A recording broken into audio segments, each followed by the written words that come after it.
Okay, pag-usapan natin ngayon ang isang kwento na medyo nakakaintriga. Tungkol to sa isang law firm at sa yaman na aabot sa 88 milyon na tila ba hindi mahagilap sa mga opisyal na talaan. Ito yung tanong na nasa puso ng buong usapan. Kasi isipin mo, para sa isang public official, 88.51 million pesos, malaking pera yan.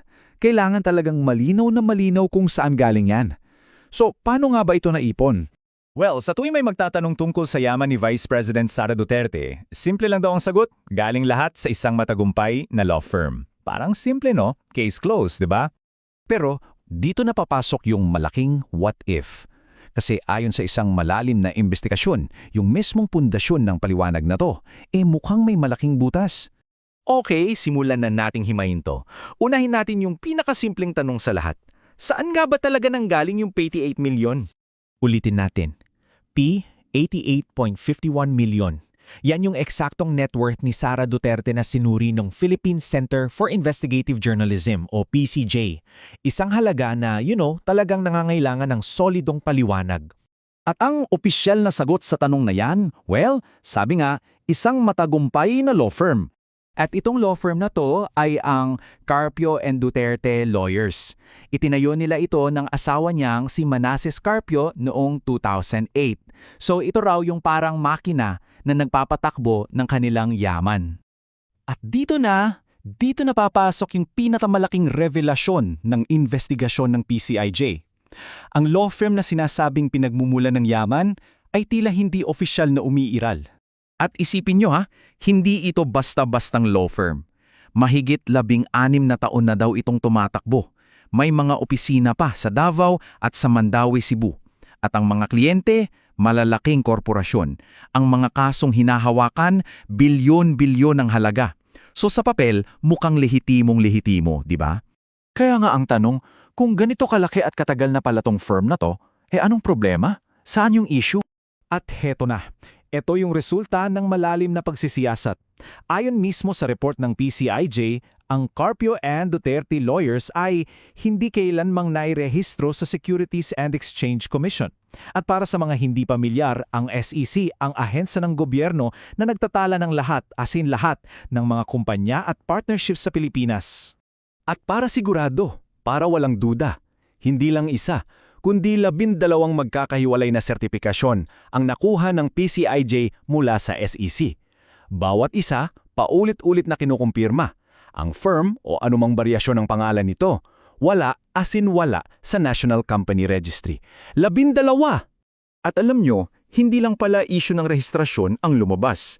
May mga tanong din tungkol sa posibleng paglabag sa batas at pati na rin sa etika. Mayroon kasing batas, itong Section 90 ng Local Government Code na sobrang linaw. Sabi dito, may total prohibition. Ibig sabihin, lubos na pagbabawal sa mga city mayor na i-practice ang kanilang propesyon habang sila ay nakaupo sa pwesto. Pero sa mga termino niya bilang mayor ng Davao City, ang pangalan ni Sara Duterte na natili sa mga letterhead. Sa mga advertisements ng firm, nakalagay pa rin as a partner. At ayon pa sa report, walang formal na anunsyo na siya pala ay naka-leave of absence.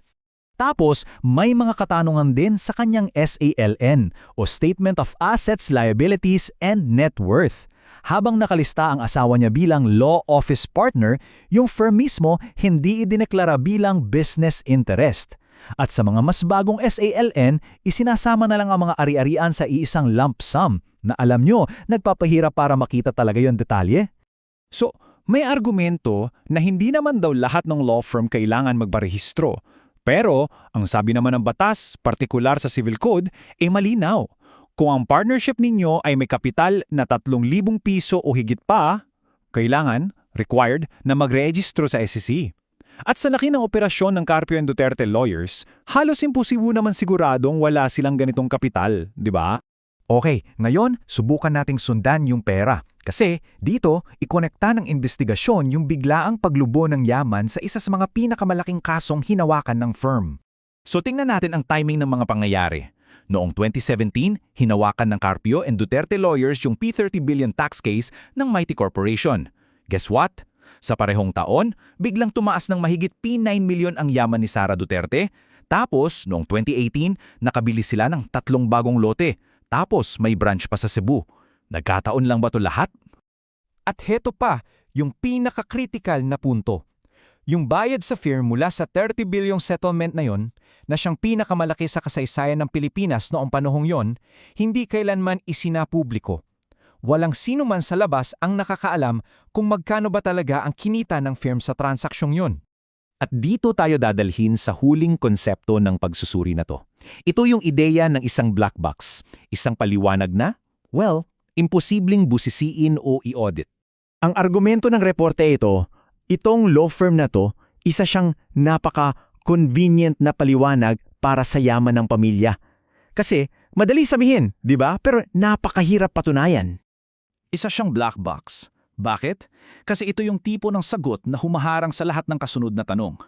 Paano mo i-audit ang isang kumpanya na officially hindi naman pala umiiral sa mga talaan ng gobyerno? Walang SEC filings, walang financial statements, walang-wala, walang paper trail na pwede mong sundan. It's a dead end. At dito nagtatapos ang report sa isang mabigat na tanong. Kasi alam nyo, ang isang impeachment court may kapangyarihan yan na buksan ang mga bank records at magsupina ng mga dokumento. May kapangyarihan itong buksan ng black box. At ang tanong na iniiwan sa ating lahat ay, ano kaya ang posibleng lumabas kapag nangyari iyon?